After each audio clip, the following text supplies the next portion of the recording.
सदन बुला के इस तरह के घटिया कुकर्म काम करने लग जाता है। कभी ये महाबदमाश आगे चोर, सारे पंजाब का भट्ठा बिठा दिया। मैं एक बात कहना चाह रहा हूँ कि आप लोगों ने पानी ना देने पर तो मैकेनिज्म बना लिया सबने इकट्ठा होके।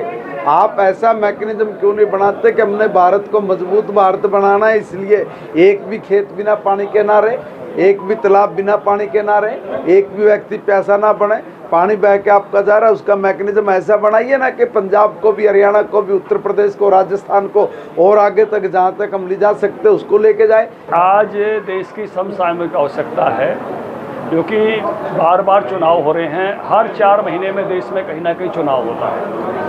हरियाणा में ही पिछले साल हमने 3 चुनाव देखे और जिसके कारण 3 बार आचार संहिता लगी। 120 दिन में बहुत सारे विकास कार्य जो हो सकते थे चुनाव के कारण रोकने पड़े और उसके कारण से जो विकास के काम रुकते हैं और मानव संसाधन बार बार उस काम में लगते हैं। अभी मैंने एक आंकड़ा बताया कि 10 लाख देश में बूथ हैं और 1.5 करोड़ कर्मचारी काम करता है। एक हफ्ता कर्मचारी का कम से कम लग जाता है और उसके कारण से 10 करोड़ 50 लाख कार्य दिवस कर्मचारियों के रुकते हैं। कितना बड़ा देश का ये आप देख लीजिए। और अगर मैं पॉलिटिकल पार्टी के वर्कर्स की बात करूं तो इससे 4 गुना तो लग ही जाते हैं।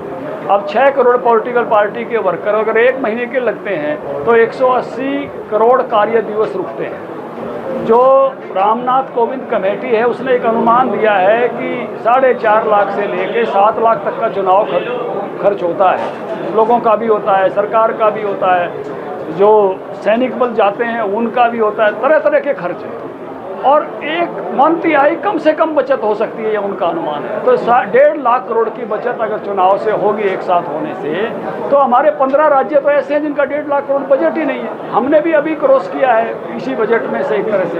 तो ये जो बड़े संसाधनों की बचत है, मानव संसाधनों की बचत है। प्रधानमंत्री जी भी चुनाव में समय लगाते हैं, उनका समय लग जाता है साल में 3 बार चुनाव में।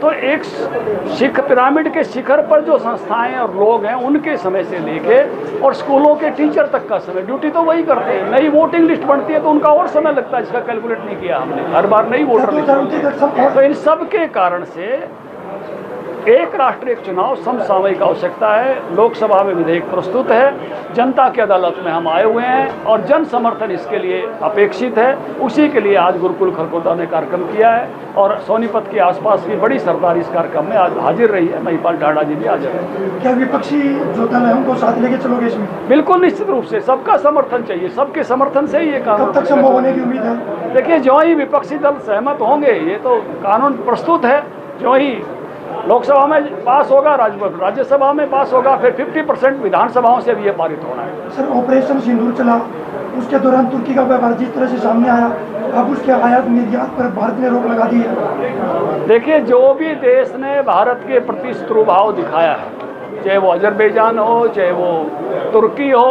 भारतीय अब अपने देश के प्रति बहुत सजग हैं। मुझे जो जानकारी मिली है कि अधिकांश लोगों ने अपने टिकट कैंसिल करा दिए हैं, व्यापारियों ने अपने व्यापारिक समझौते रद्द कर दिए हैं और अब भारत ऐसे लोगों के साथ बिल्कुल खड़ा नहीं होगा जो भारत के साथ खड़े नहीं होंगे। देखिए, इन लोगों के पास कहने के लिए कुछ नहीं है। इस तरह की इनको मंदबुद्धि बोला जाएगा।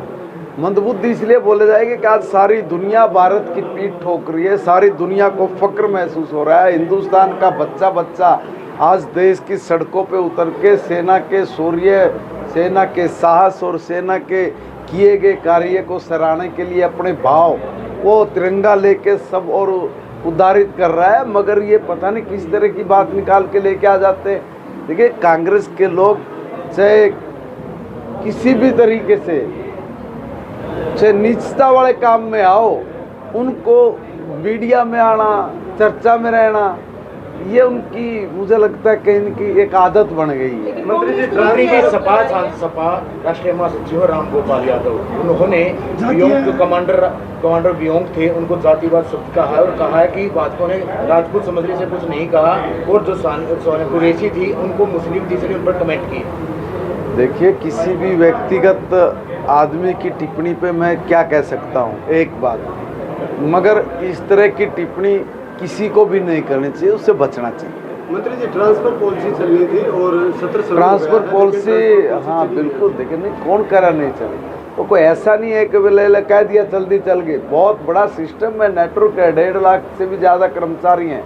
हरियाणा का आधा कर्मचारियों का विभाग शिक्षा मंत्रालय के पास है, इसलिए कि चूक ना हो, गड़बड़ ना हो, सारी जगह उसका रेशनलाइजेशन करके उसको सब जगह ठीक करना और फिर अलग अलग तरीके की जो एक्सरसाइज हम लोगों को करनी पड़ती है उसमें थोड़ा समय लगता है। इसलिए मैंने ये कहा था। आप खरखोदा पहुंचे हैं और खरखोदा में 2 बड़े स्कूल हैं, दोनों के पास ग्राउंड नहीं है। एक महिला ने 6.5 एकड़ जमीन दान दी थी, वो भी खुर्द-बुर्द हो गई, सरकार के पास चली गई, लेकिन ग्राउंड अभी नहीं है।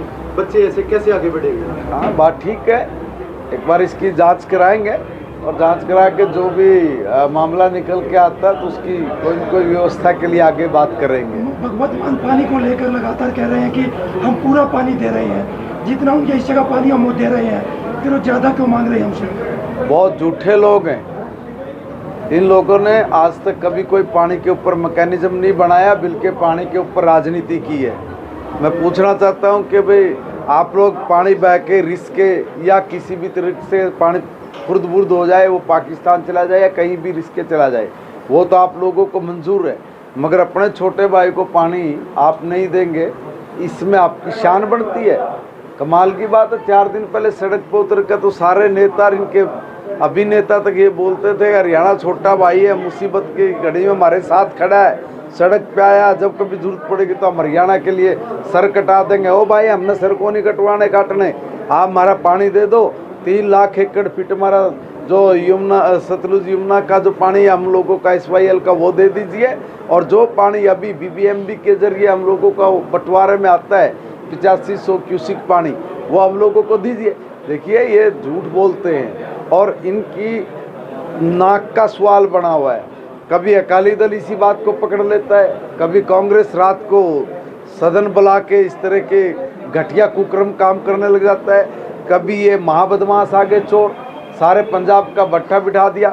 मैं एक बात कहना चाह रहा हूँ कि आप लोगों ने पानी ना देने पर तो मैकेनिज्म बना लिया सबने इकट्ठा होके, आप ऐसा मैकेनिज्म क्यों नहीं बनाते कि हमने भारत को मजबूत भारत बनाना है, इसलिए एक भी खेत बिना पानी के ना रहे, एक भी तालाब बिना पानी के ना रहे, एक भी व्यक्ति प्यासा ना बने, पानी बह के आपका जा रहा है, उसका मैकेनिज्म ऐसा बनाइए ना कि पंजाब को भी, हरियाणा को भी, उत्तर प्रदेश को, राजस्थान को और आगे तक जहाँ तक हम ले जा सकते उसको लेके जाए।